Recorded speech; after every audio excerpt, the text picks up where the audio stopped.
everyone, welcome to my channel Teaching Edwin, and where we discuss on your exam question for your upcoming intermediate exam। तो आप सबका बहुत बहुत स्वागत है एक बार फिर से आपके अपने चैनल टीचिंग एडविन में, और मैं हूँ Meenakshi Gupta. So dear students, today मैं इंटरमीडिएट के इंग्लिश सब्जेक्ट के मोस्ट इम्पॉर्टेंट क्वेश्चन का इजी बेस्ड सॉल्यूशन आपको देने वाली हूँ, जिससे पढ़ने से ही आपके क्वेश्चन आंसर की प्रॉब्लम फिनिश हो जाएगी। सो स्टूडेंट्स, बिना देर किए हुए चलते हैं हम प्रोज का first lesson a girl with A basket, जिसको विलियम सी डगलस ने कंपोज किया है। उसके राइटर विलियम सी डगलस है। स्टूडेंट्स, इसमें जितने भी मेन इंपॉर्टेंट क्वेश्चन आपके हैं जो बोर्ड एग्जाम में पूछे जा सकते हैं, उसकी ओर हम चलते हैं। सो फर्स्ट क्वेश्चन हमारा है, what did the writer W.C. Douglas do to get a feel of the pulse of the nation. तो क्वेश्चन का पहले हम अर्थ समझते हैं स्टूडेंट्स, इसके बाद में हम इसके आंसर की ओर भी चलेंगे। तो सबसे पहले कह रहा है, what did the writer W.C. Douglas do to get a feel of the pulse of the nation. देखिए, इसमें एक क्वेश्चन और तैयार हो रहा है कि I was trying to get feel of the pulse of the nation, what does this statement suggest. तो सबसे पहले हम देखते हैं कि जो पल्स ऑफ द नेशन है उसका मतलब क्या है। तो पल्स ऑफ द नेशन का मतलब है राष्ट्र की नब्ज का एहसास कराना। मतलब ऐसी क्या चीज़ थी जो विलियम सी डगलस को इस राष्ट्र के बारे में एहसास कराता है। और इसी में एक क्वेश्चन और आपका ऐड होता है, what did the writer do at every stoppage why. जो लेखक हैं वो प्रत्येक रुकावट पर क्या करते हैं, जब उनकी ट्रेन रुकती है तो फिर वो क्या करते हैं और क्यों करते हैं। व्हाई लगा है तो इसका मतलब क्यों करते हैं। तो इसका आंसर देखते हैं, William C Douglas used to get down from his compartment at every stoppage. William C Douglas जो हैं वो अपने कंपार्टमेंट से हर स्टॉपेज पे उतरते हैं, गेट डाउन नीचे उतरते हैं। The writer would walk at the platform and talk to the people about the current topics to know about the feeling of the people of India. जो आपके राइटर हैं वो हर प्लेटफार्म पर उतर कर क्या करते हैं, जो करंट टॉपिक्स हैं, मतलब ताज़ा ताज़ा जानकारियां हैं, उसको जानने की कोशिश करते हैं और लोगों से बातचीत करते हैं। Thus he tried to get a feel of the pulse of the nation। तो जब वो बात करते हैं तभी वहाँ पर उनको पता चलता है कि इस राष्ट्र की नब्ज़ क्या है, मतलब इस राष्ट्र में, हमारे जो देश में क्या सच्चाई हमारे देश की है, ये तभी उनको पता चलता है जब वो बार बार ट्रेन से नीचे उतरते हैं और लोगों से बातचीत करते हैं। फिर स्टूडेंट्स, नेक्स्ट क्वेश्चन हमारा है, what forced the writer to purchase the little girl's basket and why did the girl not accept money as charity. इसमें एक क्वेश्चन और आर करके दिया गया है, what forced the writer to buy the little girl's basket. तो इसका अर्थ देखते हैं हम स्टूडेंट्स कि what forced the writer to purchase the little girl's basket. उस छोटी लड़की के टोकरी खरीदने के लिए लेखक को क्या चीज़ ऐसी होती है जो फोर्स करती है। And why did the girl not accept money as charity, और उस लड़की ने उस दान किए हुए पैसे को क्यों नहीं अपनाया। और इसी में what force the writer to buy the little girl's basket, ऐसी क्या चीज़ थी जिसने लेखक को फोर्स किया कि वो लड़की से टोकरी खरीदे ही। तो दो क्वेश्चन हैं स्टूडेंट्स, और इसका एक ही आंसर है जो मैं आपको एक्सप्लेन करती हूँ। The refusal of the money as gratuity by the little girl forced the writer to buy the basket. तो द रिफ्यूज़ल का मतलब है जो शरणार्थी लड़की होती है उसके द्वारा दिखाए गए जो गर्व था, उसके लिए लेखक मजबूर हो जाता है कि वो उसकी टोकरी को खरीदे। अब इसका अर्थ देख लेते हैं, एक छोटी लड़की द्वारा जो ग्रेटिट्यूड होता है उसको देखकर लेखक मजबूर हो जाता है टोकरी खरीदने के लिए। When the writer offered some money as charity to the little girl instead of buying her basket, she returned the money as charity।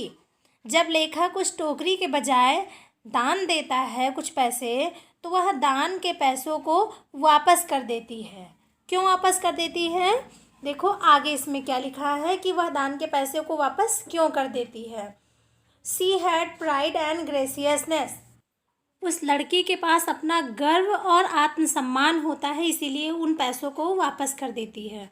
She did not like any donation for her lives. वह अपने जीवन को यापन करने के लिए किसी प्रकार का भी डोनेशन किसी से नहीं चाहती है। तो स्टूडेंट्स, ये था आपका सेकंड क्वेश्चन का आंसर। नेक्स्ट क्वेश्चन की ओर हम बढ़ते हैं। नेक्स्ट क्वेश्चन आपका होगा, what does the which qualities of character did Douglas find in Indian people. इसमें ऑप्शन करके सेकंड है are writer say in praise of the people of India. तो इसका अर्थ देखते हैं स्टूडेंट्स।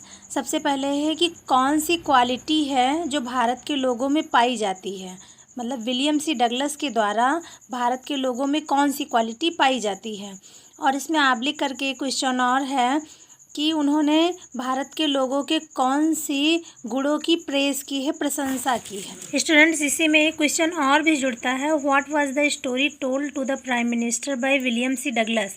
मतलब विलियम सी डगलस के द्वारा यहाँ के प्रधानमंत्री जी को कौन सी कहानी सुनाई गई। तो ये 3 क्वेश्चन आपका होता है और इसका एक ही आंसर अगर आप लिखते हैं तो स्टूडेंट्स आपको पूरे मार्क्स बोर्ड एग्ज़ाम में ज़रूर मिलेंगे। तो आइए आंसर की ओर चलते हैं। In the opinion of the writer, the people of India have pride and sense of decency and citizenship.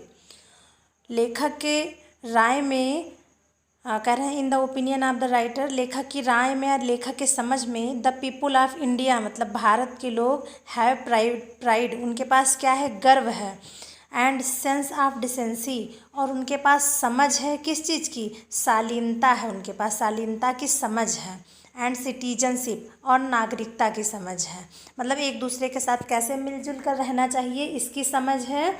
और यहाँ के लोगों में क्या है, सिटीजनशिप है, नागरिकता। They have a passion for independence और उन लोगों में एक प्रबल इच्छा है किस चीज़ को लेकर, इंडिपेंडेंस को लेकर, अपनी आज़ादी को लेकर, स्वतंत्रता को लेकर। दे love self reliance and hard work. उनको अपना आत्मनिर्भरता बहुत प्रिय है, बहुत प्रेम करते हैं। दे डिसलाइक लिविंग ऑन चैरिटी और वे नापसंद करते हैं दान को, ऐसे दान को नापसंद करते हैं जिसमें उनकी अपनी मेहनत ऐड नहीं होती है। और जीवित रहने के लिए वो मेहनत करना पसंद करते हैं, जबकि किसी दूसरे का दिया हुआ धन लेना पसंद नहीं करते हैं। The story of refusal of gratuity by the little poor girl selling basket and his falling in love with India was told to the Prime Minister of India.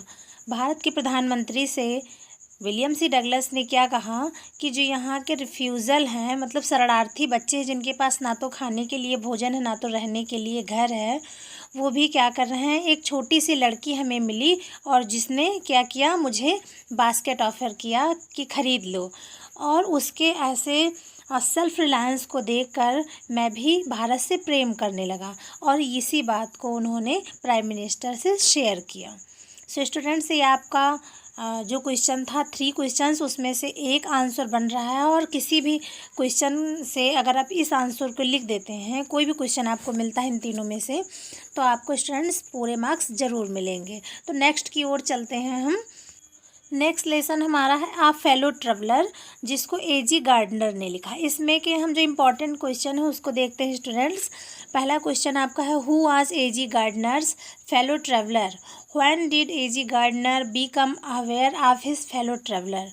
और इसमें सेकंड क्वेश्चन आपका निकल के आ रहा है कि who was AG Gardner's fellow traveller, when did he become conscious of it.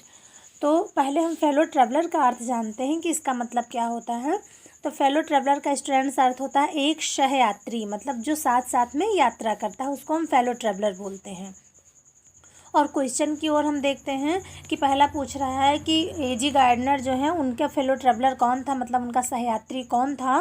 और when did AG Gardner become aware of his fellow traveller, मतलब जो एजी गार्डनर हैं वह अपने सहयात्री के बारे में जागरूक कब हुए, मतलब उनको कब पता चला कि हमारे साथ कोई दूसरा भी यात्रा कर रहा है।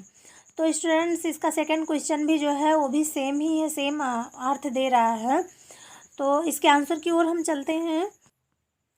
तो इसका स्टूडेंट आंसर होता है A G Gardiner fellow traveller was a mosquito, जे गार्डनर होते हैं उनका जो यात्री होता है वो एक मच्छर होता है। The author became aware of his fellow traveller when he was reading the newspaper. और जब वे यात्रा करते समय अखबार पढ़ रहे होते हैं तब उन्हें अपने सहयात्री का पता चलता है। And the mosquito sat on his nose.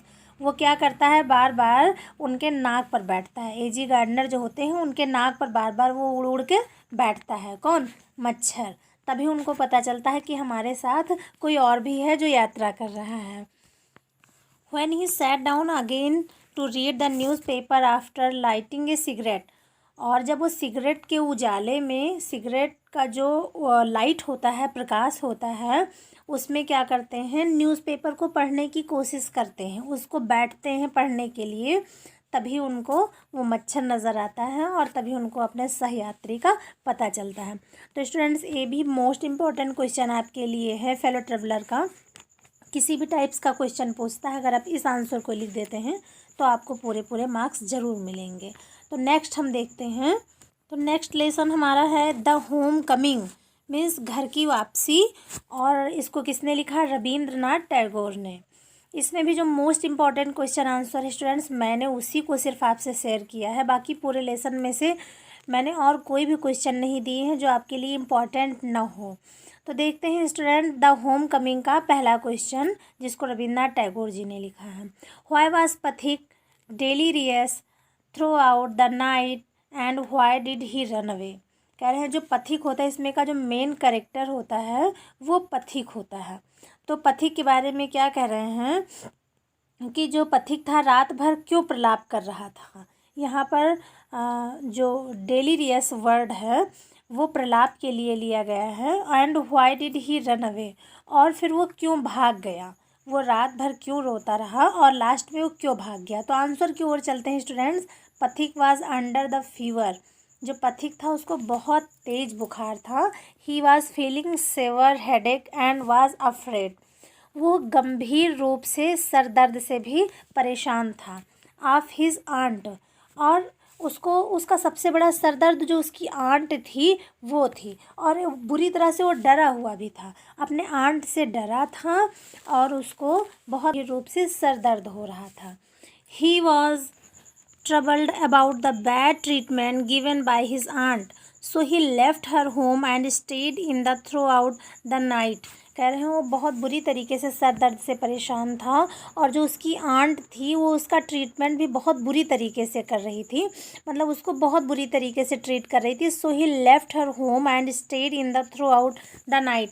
इसीलिए वो पूरी रात घर से बाहर रहा और उसने घर को भी छोड़ दिया। He was delirious due to high temperature and panic of her aunt.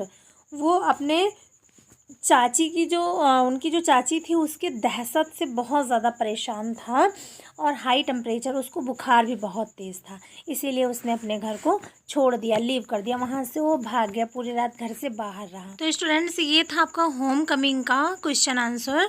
अब आते हैं नेक्स्ट लेसन पर जिसका नाम है वुमेंस एजुकेशन। इसको सर्वपल्ली राधाकृष्णन ने लिखा है। इसको एस राधाकृष्णन भी आप लिख सकते हैं या बोल सकते हैं। इसमें कौन कौन से इंपॉर्टेंट क्वेश्चन है देखते हैं। फर्स्ट क्वेश्चन है what kind of women does the society need now. और सेकंड इसी में ऑप्शन करके दिया हुआ what kind of women does the society require. आज के युग में समाज को किस तरह की औरतों की आवश्यकता है। रिक्वायर मीन्स भी आवश्यकता होता है और नीड मीन्स भी आवश्यकता होता है। तो स्टूडेंट, इसके आंसर की ओर हम चलते हैं। Society needs women of discipline minds and restrain manners. हमारे समाज को आज कैसी औरतों की आवश्यकता है जो क्या हो, डिसिप्लिन माइंड हो, मन अनुशासित मन उनका हो और संयमित तरीके हों, रिस्ट्रेन मैनर्स, उनमें जो तरीके हैं वो संयमित हो। For this the women should be well and properly educated. और औरतों को कैसा होना चाहिए, प्रॉपरली एजुकेटेड होना चाहिए, बहुत अच्छी तरीके से शिक्षित होना चाहिए। Since they are the backbone of the society. आज जो महिलाएं हैं वो रीढ़ की हड्डी हैं हमारे समाज की। So they should not be treated inferior to man and any way. इसलिए उनको किसी भी रूप में पुरुषों से इन्फीरियर, कम नहीं आंका जाना चाहिए। ऐसे हमारे समाज की वुमेन को होना चाहिए। सेकंड क्वेश्चन आपका है describe the main purpose of education, और इसी में ऑप्शन में सेकंड है what is the importance of the education in our life. तो अब इसका अर्थ देखते हैं कि डिस्क्राइब करिए मीन्स व्याख्या करिए द मेन पर्पस मतलब मुख्य कारण का ऑफ एजुकेशन, शिक्षा के मुख्य कारणों का व्याख्यात करिए, उल्लेख करिए। What is the importance of the education in our life, और हमारे जीवन में शिक्षा का क्या महत्व है। ये दो क्वेश्चन आपको यदि मिलते हैं स्टूडेंट्स तो आप सिर्फ एक ही आंसर लिख देंगे तो आपको पूरे के पूरे मार्क्स ज़रूर मिलेंगे। तो देखते हैं आंसर की तरफ चलते हैं। अब आंसर में देखते हैं कि किस प्रकार की शिक्षा होनी चाहिए। Education should give people knowledge of the world and technical skill. तो जो ऐसी शिक्षा होनी चाहिए जिससे लोगों को दुनिया और तकनीकी कौशल का ज्ञान प्राप्त हो, केवल किताबी ज्ञान उन्हें न हो, बाकी उन्हें दुनियादारी की भी कुछ शिक्षा मिलती रहे, और साथ में टेक्निकल नॉलेज उनको होना भी बहुत ज़रूरी है। It should also tell us about the spiritual world which is beyond the world of space and time. यहाँ हमें उस आध्यात्मिक जगत के बारे में भी बताना चाहिए जो विश्व, अंतरिक्ष और समय से परे हो। मतलब पूरे संसार में क्या है, अंतरिक्ष और समय से परे, अंतरिक्ष का ज्ञान भी हमें देना चाहिए, और स्पिरिचुअल वर्ल्ड जो हमारा आध्यात्मिक जगत है उसके बारे में भी हमें शिक्षा देते रहना चाहिए। We can know more and more about the world but the initiation into a higher life. कह रहे हैं कि दुनिया के बारे में लेकिन एक उच्च जीवन में दीक्षा देनी चाहिए, मतलब दुनियादारी तो बताना ही चाहिए हमें, initiation into a higher life, अपने जीवन में एक ऐसी दीक्षा पानी चाहिए, एक ऐसी शिक्षा पानी चाहिए जो उच्च श्रेणी का हो। देखिए हमारे जीवन में जब तक हम अपने जीवन के फ़लसफ़े को नहीं सीखेंगे तब तक के किताबी ज्ञान से हमारा कुछ भी होने वाला नहीं है। तो स्टूडेंट्स हम इसीलिए इस लास्ट लाइन में देखो एक्सप्लेन कर रहे हैं कि we can know more and more about the world. हमें दुनिया को तो जानना चाहिए बट द इनिशिएशन इनटू ये हायर लाइफ, लेकिन एक अच्छा जीवन हम कैसे जी सकते हैं जब तक हम दीक्षित नहीं होंगे, जब तक पर्टिकुलर किसी विशेष नॉलेज का हम अपने जीवन में समावेश नहीं करेंगे। सो स्टूडेंट्स ये था आपका क्वेश्चन का आंसर। नेक्स्ट हम चलते हैं। नेक्स्ट लेसन हमारा है द हेरिटेज ऑफ इंडिया। इसको A.L. भसम ने लिखा है, और स्टूडेंट्स इसमें भी जो इम्पोर्टेंट क्वेश्चन है उसके आंसर मैं लेकर आई हूँ आप लोगों के लिए। सो क्वेश्चन 1 है what does the heritage of India consist of, और इसी में आप लिख करके सेकंड क्वेश्चन है what is unique about Indian culture. तो इस क्वेश्चन का अर्थ देखते हैं कि भारत की विरासत में क्या शामिल है, what is unique about Indian culture, और हमारे भारतीय सभ्यता में, भारतीय संस्कृति में क्या यूनिक है, क्या अनोखा है। तो इसका आंसर होता है the heritage of India consist of its ancient culture and traditions, it's glorious past, it's holy books and literature and it's peaceful gentle way of living. तो भारत की विरासत में शामिल है, कंसिस्ट मतलब शामिल है, क्या शामिल है, प्राचीन संस्कृति, परंपराएं, इसका शानदार पास्ट, इसकी पवित्र पुस्तकें, भारत का साहित्य और यहाँ शांति भरा जीवन, ये सब शामिल है। फिर है Indian culture has received, adopted and digested elements of different cultures but it's self remained unchanged. अब देखो इसका अर्थ क्या होता है कि भारतीय संस्कृति ने विभिन्न संस्कृतियों के तत्वों को अपनाया, एलिमेंट्स मतलब अपनाया और पचा लिया, डाइजेस्टेड पचा लिया, लेकिन स्वयं अपरिवर्तित रहा, रिमेन अनचेंज्ड। उसने सभी सभ्यताओं को देखा, एक्सेप्ट किया, लेकिन स्वयं में परिवर्तन नहीं हुआ। तो स्टूडेंट्स ये था आपका lesson the heritage of India. और स्टूडेंट्स अगर आप इसको प्रिपेयर कर लेते हैं बहुत अच्छे से तो कोई भी क्वेश्चन अगर आपको हेरिटेज से रिलेटेड मिलता है, अगर आप इसको लिख देंगे तो पूरा का पूरा मार्क्स एकदम श्योर है। सो डियर स्टूडेंट्स जो क्वेश्चन मैंने आपको बताए हैं उसे तैयार करें, आपको 100% सक्सेस ज़रूर मिलेगा। तो तो स्टूडेंट्स आज की वीडियो में बस इतना ही। अगर आपको वीडियो पसंद आई हो तो लाइक करें और चैनल पर आप नए हैं तो चैनल को सब्सक्राइब ज़रूर करें। एक वैल्यूएबल कमेंट भी आप ज़रूर लिखें, इससे हमारा मनोबल बढ़ता है। तो स्टूडेंट्स मिलते हैं नेक्स्ट वीडियो में, तब तक के लिए बाय बाय, टेक केयर।